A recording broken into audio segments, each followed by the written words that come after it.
Good evening, everyone. Welcome to this very special and very unique video that we have created for you. So the title says it all. Will CAT 25 be held in a single slot in just one shift? अब of course हमारे पास ऐसी कोई news नहीं है, ऐसी कोई decision नहीं लिया गया और हमारे पास कोई इनसाइडर इन्फॉर्मेशन भी नहीं है. तो सर आपने ये वीडियो बनाई क्यों? मतलब ये व्यूज़ वाला खेला है, क्लिक बेट खेल गए नहीं खेल गए रे, बिल्ली राजा वाली हरकतें कर रहे हो सर. यही होता है, you either die a hero और you live long enough to see yourself become a villain. नहीं, ऐसा नहीं है, क्लिक बेट की गेम नहीं है. क्यों ये वीडियो बनाई और इसके पीछे इसका बेसिस क्या है? Why do we apprehend, why do we expect कि ऐसा इस साल होने की बहुत स्ट्रॉन्ग पॉसिबिलिटी है? Let me tell you. Recently, and as recently as 30th of May, Supreme Court of India has given a decision that can have far-reaching consequences and particularly have ramifications for CAT 2025. कैसे?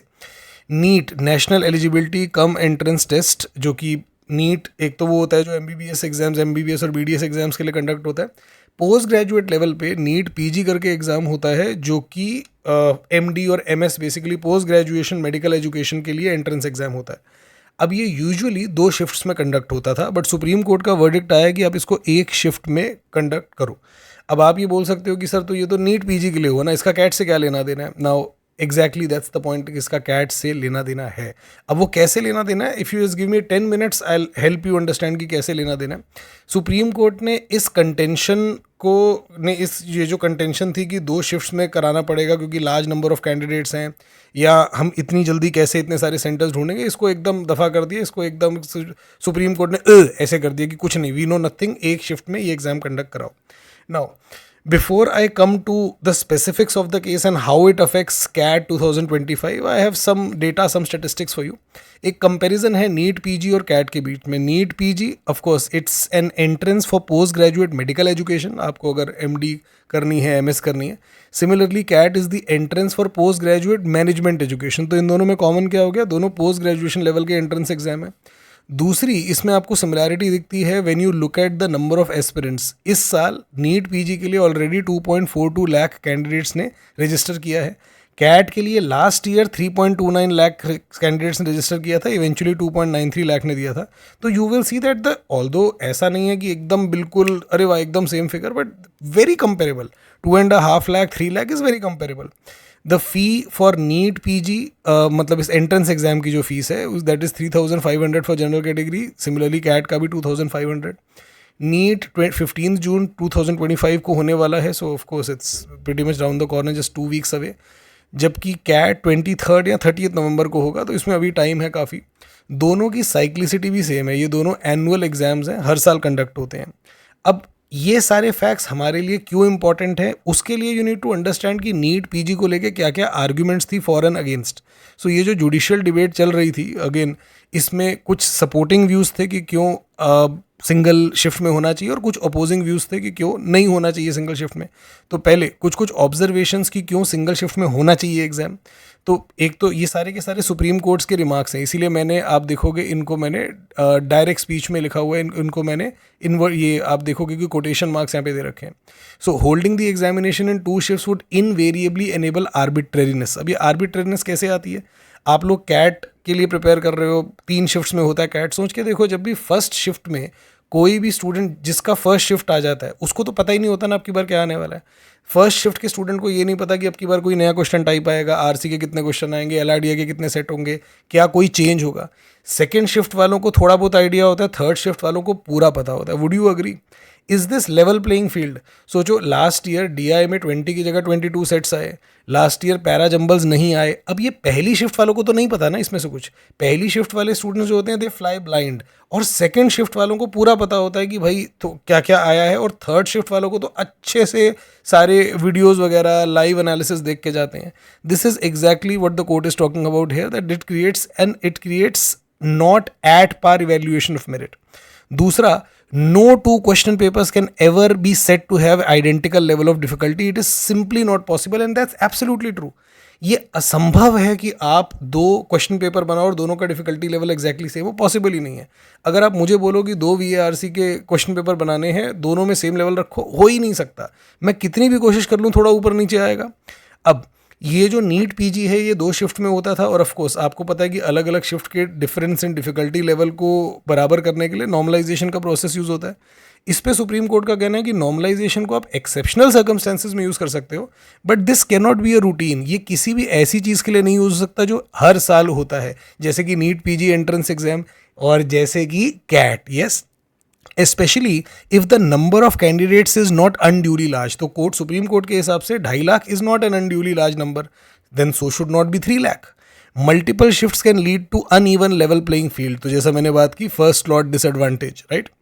अच्छा, what were the arguments in those opposing single shift? Basically जो body conduct कराती है NEET PG, उसका क्या कहना था? उनका कहना था कि यार the number of candidates is too large, तो इतने सारे लोगों का एक साथ हम कैसे टेस्ट कराएंगे, हमारे पास इतने सिक्योर सेंटर्स हैं ही नहीं। फिर इनका ये भी कहना था कि इसमें मैल प्रैक्टिसेस के चांसेस हो जाते हैं। बेसिकली उनका ये कहना है कि अगर एक ही स्लॉट में जब होता है तो बेसिकली कैंडिडेट को पता होता है कि एक ही पेपर है, तो अगर उसको कहीं से पेपर मिल गया है जो पेपर बेचने वाले हैं, they can assure the student कि हम जो तेरे को पेपर देना है वही एग्जाम में आएगा। यही अगर मान लो 2 या 3 शिफ्ट हैं तो मतलब you can't always be sure कि भाई जो मुझे ये पेपर बेच रहे हैं मेरी शिफ्ट में आएगा। ये एक मुझे आई एम गेसिंग कि ये शायद रीजनिंग रही होगी, अदरवाइज इसके अलावा मैं तो और कुछ नहीं सोच पा रहा हूँ। Now what was the Supreme court verdict? Finally supreme Court ने सारी चीज़ें पढ़ के सुन के क्या बोला? सुप्रीम कोर्ट का ये कहना था कि देर इज़ इनफ टाइम। अब सोच के देखो, यहाँ पे 2 हफ्ते में ये वाला एग्जाम होने वाला है, 15 जून को होने वाला है, और सुप्रीम कोर्ट कह रही है कि देर इज़ सफिशिएंट टाइम। 2 हफ्ते में बहुत टाइम होता है भाई, सेंटर ढूंढो, बकवास मत करो। There are 2,42,678, again 2.42 lakh candidates हैं जिन्होंने नीट पीजी के लिए रजिस्टर किया। तो अगेन, तो उनका ये कहना था कि ये बहुत बड़ा नंबर नहीं है, this is manageable. Supreme Court का कहना था कि आप जो एग्जाम कंडक्ट करा रहे हो ये ऑल ओवर द कंट्री करा रहे हो, किसी एक स्टेट में तो करा नहीं रहे हो कि एक स्टेट में हम इतने सारे सेंटर्स कहाँ से लेके आए। Further there have been technological advancements. भाई आज की डेट में ऐसा तो है नहीं कि आपको गली गली जाके ढूंढना पड़ेगा, आजकल चीज़ें अरेंज हो जाती है, और दूसरा कंप्यूटर्स हर जगह मिलते हैं, तो it can be done, it can be managed.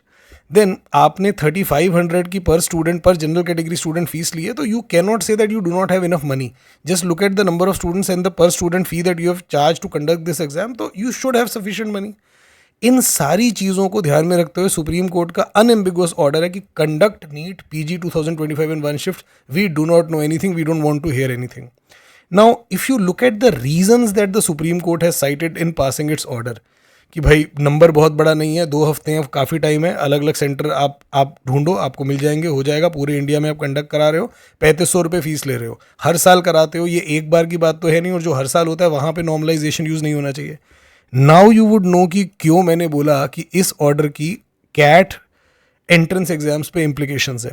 Because जो भी रीजन सुप्रीम कोर्ट ने लिए हैं, all of them hold true for CAT. In fact some of them are more in favour of CAT, क्योंकि अगर 15 जून के को लेके सुप्रीम कोर्ट का मानना है कि you have sufficient time for an exam that is to be conducted on 15th of June, then obviously you have sufficient time for an exam that is to be conducted towards the end of November.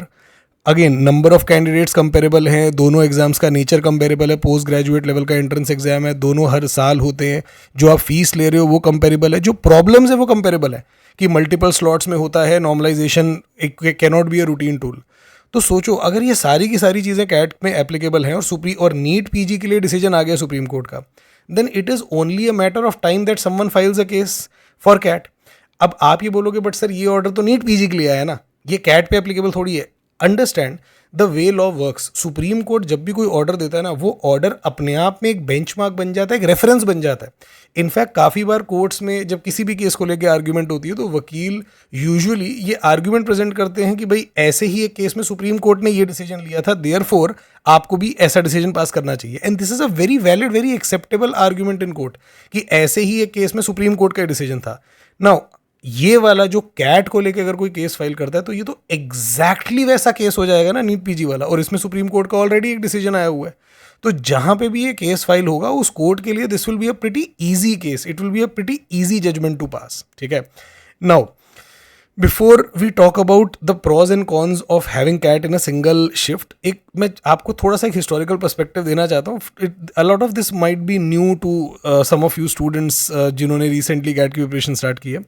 What are the constraints of a computer based exam? अब आपको अगर मजे की बात बताऊं, till 2010 CAT computer based test नहीं था, paper based होता था। जैसे आप स्कूल कॉलेज के एग्जाम देते हो, आप जाते थे एक कमरे में, आप बैठते थे, आपको एक पेपर मिलता था, क्वेश्चंस होते थे, आप OMR शीट्स भरते थे और वो OMR शीट दे के पेपर लेके आ जाते थे। तो you would bring your question paper home. Institutes वगैरह के पास भी आ जाते थे, लोग अपनी आंसर कीज निकालते थे। Everything changed in 2011 when CAT went online. Online मतलब कंप्यूटर बेस्ड टेस्ट हो गया, तो ऑफकोर्स कंप्यूटर बेस्ड टेस्ट तो कोई पेपर नहीं है। Now the biggest challenge of a computer based test is that you can fit in far fewer students in a classroom अगर computer based test है, as compare to अगर वो paper based test होता। मतलब अगर आप एक हॉल में 100 लोगों को बिठा सकते हो, अगर नॉर्मल बेंचेस पे स्टूडेंट्स को बिठाना है, टेबल पे वो लिखेंगे। हाँ, पर अगर अब आपको हर स्टूडेंट के लिए कंप्यूटर चाहिए, एक डेस्कटॉप चाहिए। अब डेस्कटॉप का अपना स्पेस होता है, ऑफ कोर्स ऐसा नहीं हो सकता कि एकदम चिपका के आपने डेस्कटॉप लगा दिए, थोड़ा उनमें 2 डेस्कटॉप में भी स्पेस चाहिए। और of course student plus desktop का स्पेस अगर आप देखोगे तो that would further reduce the space in the room. तो you can maximum perhaps have 60 और maybe even 50 student seated in the same room. तो आप कम स्टूडेंट बिठा सकते हो कमरे में। आपको इसके लिए काफ़ी सारे कंप्यूटर्स चाहिए। 3 लाख लोग देने वाले हैं अगर कैट, तो आपको 3 लाख कंप्यूटर चाहिए ना। चलो अगर एक साथ नहीं देने वाले, लेट्स से मल्टीपल शिफ्ट्स में देने वाले हैं, तो 3 शिफ्ट्स हैं तो एक बार में 1 लाख चाहिए। बट अगर तीन तीन सबको एक शिफ्ट में कराना है तो 3 लाख कंप्यूटर चाहिए। आप लोग जिस भी स्कूल, आप लोग जिस भी जहाँ से आपने बीटेक की हो, ग्रेजुएशन की हो, सोचो आपके पूरे कॉलेज में कितने कंप्यूटर होंगे। ठीक, सो इतने सारे कंप्यूटर एक साथ जुगाड़ना, और सिर्फ कंप्यूटर जुगाड़ना नहीं, it then also brings in the concept of technical know how. अब सोचो, कोई आपका स्कूल कॉलेज एग्जाम कंडक्ट कराता है, अपने टीचर्स को इन्विजिलेटर लगा देता है, पेपर दिया, स्टूडेंट्स ने अटेम्प्ट किया। बट यहाँ पे ऐसा नहीं है कि कंप्यूटर पे वो एक बटन क्लिक करेंगे, एक PDF फाइल है जो ओपन हो जाएगी, नहीं। ये सारी चीज़ें सर्वर से लिंक्ड है। So you need technology for this, which obviously you need a specialise technology partner for that. इसीलिए पहले कैट प्रो मैट्रिक कंडक्ट कराता था, 2024 से TCS कंडक्ट करा रही है अपनी टाटा कंसल्टेंसी सर्विस। अब ये जो हमारी एग्ज़ाम कंडक्ट होता है, क्या हमेशा से ऐसे 2 शिफ्ट में होता था? नहीं। अगर अगेन 2011 में तो जो हुआ वो अपने आप में एक अलग कहानी है, उस पर तो अलग वीडियो बननी चाहिए। बट इवेंचुअली शुरुआत में चीज़ें इस तरीके से हो गई कि CAT use to be conducted over a window of let's say 12, 15, 20 days. यकीन मानो 15-20 दिन रोज कैट होता था, हर दिन 2 स्लॉट होते थे। आपको और मजे की बात बताऊं, some of you students would feel so jealous कि क्या यार अब ऐसा क्यों नहीं होता।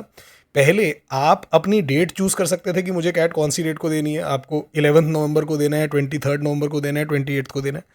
आप अपनी सिटी चूज कर सकते थे, आप सिटी में अपना सेंटर चूज कर सकते थे, और सेंटर में अपना स्लॉट चूज कर सकते थे कि आपको कौन सा वाला, आपको आफ्टरनून स्लॉट देना है, आपको मॉर्निंग स्लॉट देना है। In fact I live in Rajouri garden, तो मैं चूज़ करता था, ये जनकपुरी में पास में एक सेंटर था, वहाँ पे सेकंड स्लॉट चूज़ करता था, वो भी अपनी मर्जी की डेट का। सोचो ऐसा होता था। इवेंचुअली ऑफ कोर्स कैट ने चेंज कर दिया, क्योंकि फिर उससे कंसर्न्स होने लगते हैं कि अगर आप अपनी मर्जी का सेंटर और स्लॉट और दिन चूज़ कर सकते हो तो इसमें चीटिंग का स्कोप थोड़ा तो बन जाता है। तो ऐसा कर दिया कैट ने कि you can't choose your centre, you can't choose your date, and you can't even choose your slot. और इवेंचुअली ऐसा हो गया कि डेट का कॉन्सेप्ट ही हट गया, क्योंकि एक ही दिन होने लग गया।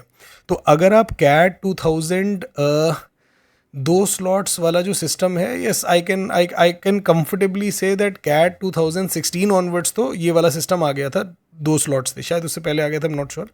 तो कैट 16 ऑनवर्ड्स क्या हो गया था, that they would B 2 slots. एक आपका ऑफ कोर्स मॉर्निंग वाला स्लॉट है, और एक आपका इवनिंग वाला स्लॉट है, आफ्टरनून वाला स्लॉट है। अब ये 2 स्लॉट्स चलते रहे अप टिल 2019, ठीक है। तो 2019 तक ऐसे ही 2 स्लॉट्स होते थे, and then things changed in 2020। 2020 में आप सबको पता है क्या हुआ, कोविड हो गया। अब क्योंकि कोविड आ गया तो स्टूडेंट्स को थोड़ा दूर दूर बिठाना था।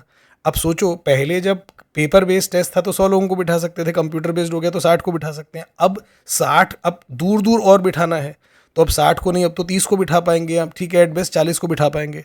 सो because of the space constraint, number of shifts had to be increase. और कितनी शिफ्ट हो गई? 3 शिफ्ट हो गई। अब नंबर ऑफ शिफ्ट बढ़ गई तो ड्यूरेशन कम करनी पड़ेगी, क्योंकि 3-3 घंटे के अगर आप 3 स्लॉट कराओगे तो रात को 9, 10, 11 बजे खत्म होगा आखिरी स्लॉट। तो 2-2 घंटे के स्लॉट्स हो गए और 3 शिफ्ट हो गई, ठीक। So this is a little bit of history of how CAT has evolved and how we reached here, क्यों हमारे पास 3 शिफ्ट्स या 3 स्लॉट्स होते हैं। अब ये मल्टीपल शिफ्ट्स क्यों होती हैं, उसका आपको रीज़न समझ में आया कि भाई 3.5 लाख एस्पिरेंट्स ही के फॉर्म 3.5 भर रहे हैं, इवेंचुअली 3 लाख या 3.25 लाख भी देंगे तो that is still a big number, इसको एक साथ कराना बहुत मुश्किल है। Then there are logistical constraint. सोच के देखो, अगर 3 लाख लोगों को एक साथ आपको टेस्ट कराना है तो कंप्यूटर ज़्यादा चाहिए, मैन पावर भी ज़्यादा चाहिए। अगर आप 3 स्लॉट में करा रहे हो तो same people can be hired for the given day कि भाई 3 स्लॉट्स में आपको इन्विजिलेट करना है, टेक्नोलॉजी वाले को 3 स्लॉट्स में आपको टेक्नोलॉजी देखनी है, सिक्योरिटी वाले को आपको 3 स्लॉट्स में सिक्योरिटी देखनी है। बट अगर 3 लाख लोग एक साथ आने वाले हैं तो आपको ये number of people who are needed to conduct this वो भी ट्रिपल करना पड़ेगा, क्योंकि you need all these people at once. Yes, improved accessibility manage करना मुश्किल हो जाता है सिंगल स्लॉट में। सोचो अगर सब लोग एक साथ आ रहे हैं तो कंसिडर की ट्रैफिक की क्या हालत होगी उस एरिया में, कंसिडर की जो भी वहाँ का उस एरिया का लोकल इंफ्रास्ट्रक्चर है उस पर कितना लोड पड़ेगा। सोचो कि सिक्योरिटी चेक का टाइम कितना बढ़ जाएगा, कितने तगड़े बॉटल नेक्स डेवलप हो पाएंगे, right. And then there is operational efficiency, जैसा मैंने बोला इंफ्रास्ट्रक्चर पे लोड पड़ता है और कुछ नहीं। तो जहाँ पे आप टेस्ट देने जा रहे हो वहाँ पे नए टॉयलेट तो नहीं बनाएंगे ना, नंबर ऑफ टॉयलेट्स तो उतने ही है। अब इतने सारे लोग आ गए तो वहाँ पे टॉयलेट की ही लाइन लग जाएगी, राइट। तो these are the various reasons why multiple slots are favoured and have been favoured. But then there is a very obvious problem कि अलग अलग स्लॉट्स में डिफिकल्टी लेवल अलग अलग होगा। तो उसके लिए कैट और दूसरे एग्जाम्स, नीट पीजी जैसे एग्जाम्स, नॉर्मलाइजेशन का सहारा लेते हैं। नॉर्मलाइजेशन बेसिकली एक तरीका है, एक मैथमेटिकल कॉन्सेप्ट है जिससे कि आप जो डिफरेंस इन डिफिकल्टी लेवल है उसको नैरो कर सकते हो। अगेन इससे पूरा खत्म नहीं हो सकता कभी भी डिफिकल्टी लेवल का डिफरेंस, मतलब theoretically may be someone can prove you with number, जैसे यहाँ पे फॉर्मूला दिया हुआ है, बट इससे कभी भी एग्जैक्टली अगर आप सोचो डिफिकल्टी लेवल खत्म हो जाएगा, that is simply not possible. That brings me to the next question, that how does normalisation really work और does it even work. Now अगर आप मुझसे पूछो कि क्या VARC के जो 3 सेक्शन होते हैं, मतलब 3 शिफ्ट्स में जो VARC के सेक्शन होते हैं, क्या उनका डिफिकल्टी लेवल सेम होता है? The answer is no, it is simply not possible. So how much variation is there और can be there in the different VARC sections of different slots? The answer is pretty huge. I can tell you कि मैंने कितनी बार ऐसा देखा है कि 3 slots में one can clearly से कि यार ये वाला स्लॉट तो बहुत मुश्किल है, इस वाले स्लॉट के RCs कंसिडरेबली ज़्यादा मुश्किल हैं ऊपर वाले स्लॉट से। अब आप ये बोलोगे कि हाँ सर उसी के लिए तो नॉर्मलाइजेशन नाम की चीज़ होती है ना। तो नॉर्मलाइजेशन का ऑब्जेक्टिव ही तो यही है कि अगर मान लो एक स्लॉट में ज़्यादा मुश्किल RCs आए हैं तो उसके, क्योंकि उसका डिफिकल्टी लेवल ज़्यादा है, तो मार्क्स के थ्रू उसको नॉर्मलाइज कर दिया जाएगा। But that's the point. Imagine कि अगर आप एक ठीक ठाक स्टूडेंट हो, मतलब आप यूँ समझ लो कि आप मॉडरेट लेवल के RC करने का दम रखते हो, हाउएवर बदकिस्मती से आपको एक ऐसा स्लॉट मिल गया जिसमें ज़्यादातर RCs डिफिकल्ट साइड के आए हैं जो आप कर ही नहीं पा रहे। तो अगर आप RCs कर ही नहीं पा रहे क्योंकि वो डिफिकल्ट हैं, तो आपको तो जीरो ही मिलने वाला है ना। अब इस जीरो को नॉर्मलाइज करके कोई परसेंटाइल थोड़ी बढ़ा देगा आपकी। समझ आए फ़र्क? अब यही अगर आपका स्लॉट, आपको वो वाला स्लॉट मिला होता जिसमें मॉडरेट वाले RCs आए हैं, तो आप उनमें से कुछ RC सॉल्व कर पाते, राइट। अच्छा, इसी का दूसरा साइड देखो, इसका फ्लिप साइड देखो। अब मान लो रमन सर देने के लिए गए कैट, उनकी ऑफ कोर्स हमारे सुपरस्टार है क्वांट के। अब उनके पेपर में 22 क्वेश्चंस थे लेट्स से क्वांट के, उन्होंने 22 के 22 सही कर दिए। स्टिल वो देख रहे हैं कि उनकी परसेंटाइल 100 तो क्या 99 भी नहीं आई, लेट्स से थ्योरेटिकली स्पीकिंग 99 भी नहीं आई। अब अगर मैंने 22 के 22 क्वेश्चन सही कर दिए तो how is it possible that I have not got 100 percentile? भाई this is the best that I could have done. मेरे QA सेक्शन में 100 परसेंटाइल होनी चाहिए, but that may not necessarily happen. Do you know why? CAT उनको बोलेगा कि देखो भाई आपने 22 क्वेश्चन सही कर दिए, बट आपका जो सेक्शन था ना क्वांट का, वो काफ़ी मतलब it was on the easier side, जबकि जो थर्ड वाला सेक्शन था, वो थर्ड वाली शिफ्ट में जो सेक्शन था वो क्वांट का सेक्शन काफ़ी मुश्किल था। तो वहाँ पे क्योंकि वो मुश्किल सेक्शन था, तो ऑब्वियसली उसके लिए जो कॉम्पनसेशन होगा, उसकी जो नॉर्मलाइजेशन होगी, वो इस तरीके से होगी कि उसके कम वाले मार्क्स या उसके इक्वल मार्क्स की भी इवेंचुअली परसेंटाइल बहुत ज़्यादा होगी। तो आप यूँ समझो कि रमन सर ने अपने क्वांट के सेक्शन में 22 क्वेश्चन सही किए, और थर्ड वाली शिफ्ट में एक बंदा था जिसने 21 क्वेश्चन सही किए, इवन 20 क्वेश्चन सही किए अपने वाले शिफ्ट के क्वांट सेक्शन में। इवेंचुअली जब परसेंटाइल आएगी तो पता लगेगा कि इसकी परसेंटाइल 20 वाले की ज़्यादा है, which is obviously unfair, because Raman sir can say कि भाई अगर मैं इसी शिफ्ट में मैंने पेपर दिया होता तो मैं इस शिफ्ट में भी 22 क्वेश्चन सही कर सकता था। I am that good in quant that I would have solved all 25 questions even in the tougher shift. I simply did not get the option. भाई मैं तो वही क्वेश्चन सॉल्व कर सकता हूँ ना जो आप मुझे दोगे, मैंने तो 22 के 22 किए, मेरी क्या गलती है इसके अंदर? तो आई होप आपको समझ में आ रहा है कि किस तरीके से normalisation leaves a lot of things to luck, कि आपको क्या वो वाला स्लॉट या वो वाली शिफ्ट मिली जो आपके स्किल सेट और आपके प्रिपरेशन लेवल को फेवर करता है. And then like I said there is always this problem of level of absence of level playing field कि पहले स्लॉट वाले बंदे को कुछ नहीं पता होता क्या आने वाला है, सेकंड स्लॉट वाले को थोड़ा आइडिया होता है, थर्ड स्लॉट वाले को पूरा पता होता है कि क्या आने वाला है, राइट. और इसीलिए we reach this the conclusion that will two students who have comparable caliber, let's say same caliber, will they get equal percentile in different shifts? The answer is not necessarily. It really depends. अब यही सोचो अगर एक shift होती, दो students हैं, दोनों की मॉडरेट लेवल की प्रिपरेशन है, ये दोनों सेम क्वेश्चंस इनको मिलते हैं और हम बेटर चेक कर पाते कि भाई परसेंटाइल किसकी क्या आती है. हाउएवर क्योंकि एक स्टूडेंट को ऐसा पेपर मिला जो मॉडरेट लेवल का था तो वो he was able to solve questions, और दूसरे को क्योंकि मुश्किल वाला मिल गया he was simply not able to solve questions, right. So that creates absence of level playing field. तो अब सवाल ये आ जाता है कि भाई फिर सिंगल शिफ्ट एग्जाम तो अच्छा होना चाहिए. Why does single shift exam works? उसका सिंपल रीजन ये है कि it is the only way to ensure the level playing field. Like I said, it is the only way to ensure कि अलग अलग डिफिकल्टी लेवल हो ही नहीं, क्योंकि अलग अलग डिफिकल्टी लेवल होगा तो उसको नॉर्मलाइज करने जाओगे तो नॉर्मलाइजेशन के अपने इश्यूज हैं. So the best way is कि एक फील्ड एक शिफ्ट रखो, और उसमें अगेन ये भी नहीं कि एक स्लॉट वाले को पहले से पता है कि पिछले स्लॉट में क्या है. दूसरा, जब आप सिंगल शिफ्ट रखोगे तो शिफ्ट एक ही शिफ्ट टाइमिंग होगी, और क्योंकि एक ही शिफ्ट टाइमिंग होगी you can afford to keep a timing which is let's say which is pretty universal, which suits everyone. Let's say a timing of 12 to 2 p.m. और let's say timing of 3 to 5 PM, मतलब एक afternoon या early evening की timing जो almost सबको suit करती है. अभी 3 शिफ्ट्स क्योंकि होती हैं तो ऑब्वियसली अलग आपको नहीं पता कि आपको कौन सा स्लॉट मिलेगा. नाउ लेट्स से मुझे सुबह 8:30 AM का मुझको स्लॉट मिल गया और मेरा सेंटर इतनी दूर पड़ा कि मुझे जाने में ही कितनी देर लग जाएगी, या मुझे एक लेट इवनिंग का स्लॉट मिल गया जबकि मैं तो एक्चुअली में अच्छा खासा मॉर्निंग बंदा हूँ, सुबह 5 बजे उठता हूँ, तब तक तो मैं वैसे ही थक चुका हूँ. तो ये ऐसा नहीं होना चाहिए ना कि किस्मत पे चीज़ें नहीं डिपेंड करनी चाहिए. अगर आप 12 to 2 वाला स्लॉट रखो तो this is pretty much comfortable convenient for everyone, but that can happen only if you have one shift. Then they would be fewer mistakes in question paper. आप खुद सोचो, अगर आपको 3 क्वेश्चन पेपर बनाने हैं तो उनमें एरर आने के चांसेस बढ़ जाएंगे, जैसा कि आप रिसेंटली देखोगे कि काफ़ी बार ऐसा होता है कि देर आर इश्यूज. अब यही अगर आपको एक क्वेश्चन पेपर बनाना है तो you can give your 100% to इट, you can have multiple rounds, multiple iterations of checking of it, और ऑफ कोर्स एरर्स कम होंगे. Now what is the problem with single shift exam, why it doesn't work? Considerably more expenditure. Now this is actually the biggest problem. अगर आप NEET PG वालों की भी argument देखो जो बॉडी कंडक्ट कराती है कि भाई अगर सिंपल सी चीज़ है, अगर मुझे 3 शिफ्ट में कंडक्ट कराना है, 2 शिफ्ट में भी कंडक्ट कराना है और मेरे पास 2 लाख स्टूडेंट्स है, तो इट मीन्स मुझे at a time 1 lakh students को कैटर करना है.